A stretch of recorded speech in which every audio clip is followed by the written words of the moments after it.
Imagine sitting down for the most important holiday meal of the year, only for the guest of honor to look you in the eye and say, One of you eating with me right now is about to hand me over to my enemies. The Last Supper wasn't just a quiet religious ritual. It was a high-stakes moment of supernatural prediction and a radical rewriting of history. Today, we're looking at why this final meal was actually a declaration of war against sin and death. To truly understand what happened in that upper room, we have to look at how it started. It's the first day of the Festival of Unleavened Bread, the time when the Passover lamb was sacrificed. The disciples asked Jesus where they should go to prepare the meal. Now keep in mind, the religious authorities are actively hunting him. Jerusalem is packed with pilgrims, and secrecy is a matter of life and death. Jesus doesn't give them an address. Instead, he gives them a set of instructions that sound like something out of a spy novel. He tells two disciples to go into the city where they will meet a man carrying a jar of water. This was a shocking detail because in the first century, carrying water jars was almost exclusively a woman's job. A man doing this would stand out like a flare in the dark. Jesus told them to follow this man to a house and tell the owner that the teacher needs his guest room. Mark tells us that the disciples found everything exactly as Jesus had said. This is the first of many shocking predictions. Before a single bite of food was eaten, Jesus was proving that he wasn't a victim of circumstances. He was the architect of them. He knew every detail, every person, and every movement before they happened. When evening falls, the 12 disciples gather in that borrowed room.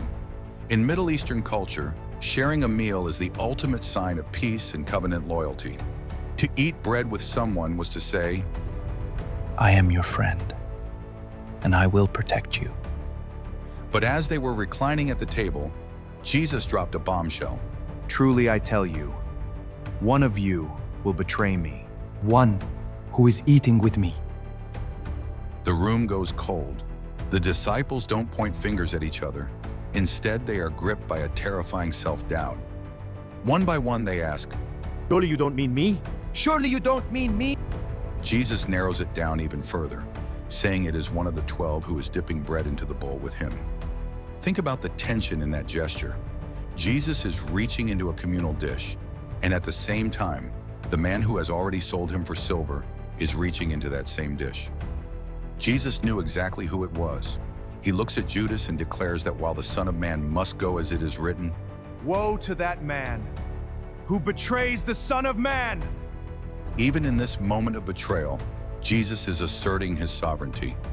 He is going to the cross because it is written, not because Judas is smarter than him. Then the meal takes a turn that would change the world forever.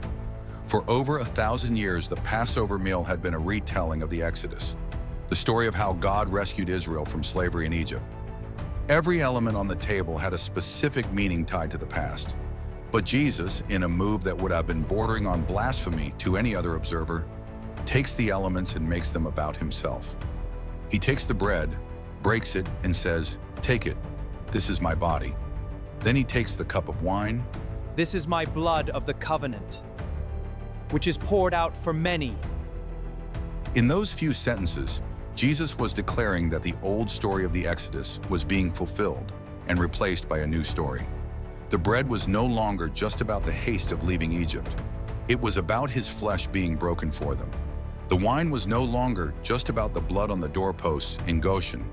It was about his own blood that would satisfy the justice of God and bridge the gap between heaven and earth. He was announcing the new covenant. But there was one final prediction that night. Jesus looked at his friends and told them he would not drink again of the fruit of the vine until that day when he drinks it new in the kingdom of God.